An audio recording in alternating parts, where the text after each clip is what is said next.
দিদিমণির রান্নাঘরে সবাইকে নমস্কার জানিয়ে আজকে আমি আমার রেসিপি বালুশাহী গজা করে দেখাচ্ছি।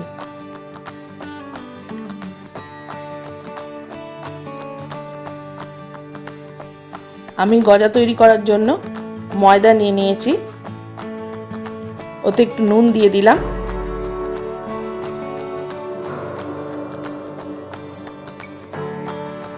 এবার একটু বেকিং সোডা দিয়ে দিচ্ছি, যেটা খাবার সোডা,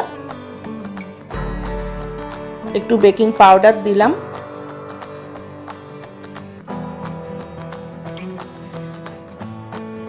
তিন টেবিল চামচ মতো ডালডা দিয়ে দিচ্ছি,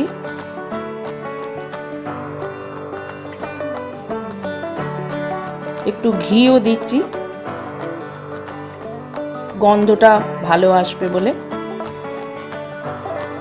আপনারা পুরো ঘিও দিতে পারেন। আমি আর একটু টক দই দিয়ে দিলাম। এবার আমি মিশিয়ে নিচ্ছি, ভালো করে মিশিয়ে নিচ্ছি। এবার একটু একটু করে জল দিয়ে আমি ওটা মাখবো।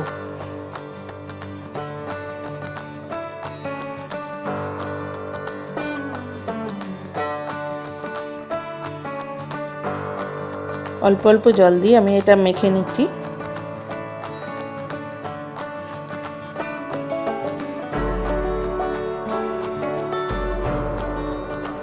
আমার মাখা হয়ে গেছে।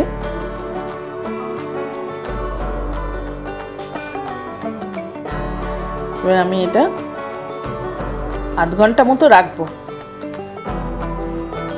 এদিকে আমি চিনি দিয়ে দিয়েছি, চিনিটা তো রসটা তৈরি করছি। রসটা আমার হয়েই এসছে। রসটা একটু বেশি করে করবেন, আমি কোনো মাপ বলছি না, যাতে সব গজাগুলো ডোবে এরকম মতো করতে হবে।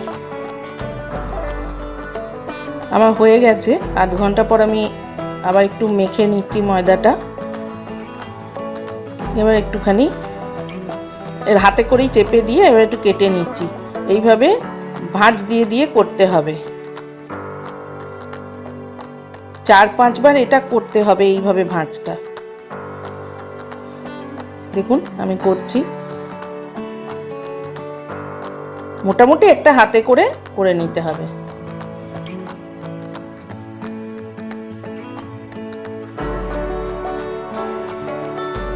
ভিতরে ফাঁপটা ভালো হয়, নরম হবে গজাটা।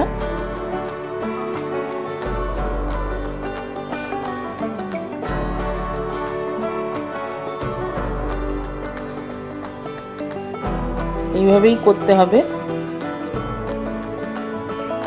এবার আমি একটু বেলে নেব। খুব আস্তে করে চাপ দিয়ে বেলতে হবে। মোটামুটি একটা বেলা হবে, বিশেষ কিছু ভালো কিছু করার দরকার নেই। এইভাবে দেখুন ভাঁজগুলো ওই দেয়া হয়েছে বলে কিরম ফাট ফাট রয়েছে সাইডগুলো। এবার আমি 3টে ভাগে ভাগ করে নিলাম।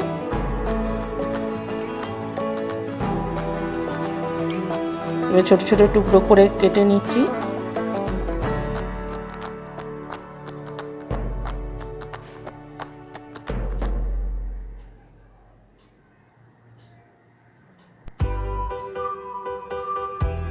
আমি যে পরিমাণ ময়দা নিয়েছি তাতে আমার এতগুলো হয়েছে।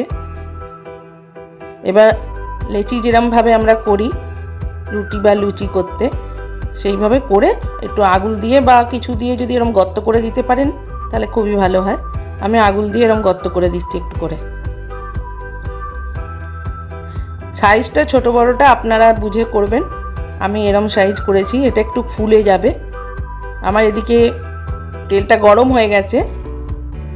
আমি ডালডা আর তেল, সাদা তেল মিশিয়েছি। আর খুব হালকা আঁচে এটা ছাড়তে হবে।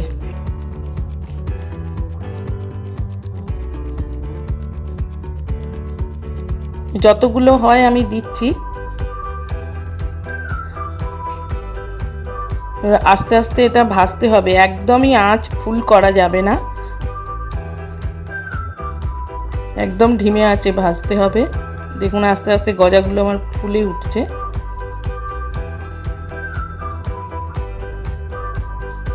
মিনিট 15 লাগবে আপনার পুরো গজাটা ভাজতে।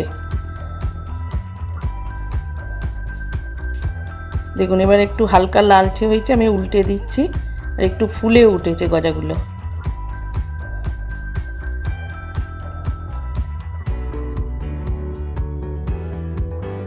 এইভাবেই ওলট পালট করে ভেজে নিতে হবে।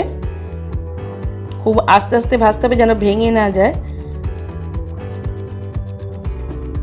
যেন একটু তো খাস্তা হবে, ওই জন্য একটু আস্তে করে ভাজলে ওটা খুলে যাবে না। মোটামুটি হয়েই গেছে, ভালোই হয়েছে ভাজাটা, এরকমই ভাজা হবে। আমি কিন্তু কোনো রং দিইনি, এটা ভাজারই রং, এটা কালারটা এরমই এসছে, একটু লালচে ভাজা হবে।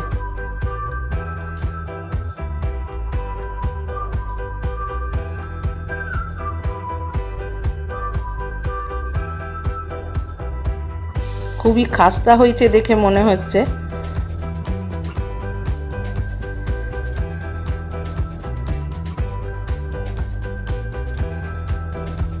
এবার আমি এটা রসে দিয়ে দেবো এগুলো সব। রসটা কিন্তু একটু গরম থাকতে এগুলো দিতে হবে। যদি রস খুব ঠান্ডা হয়ে যায় তাহলে কিন্তু আপনারা একটু গরম করে নেবেন। একদম ঠান্ডা রসে দিলে কিন্তু গজার ভেতরে রস একদমই ঢুকবে না।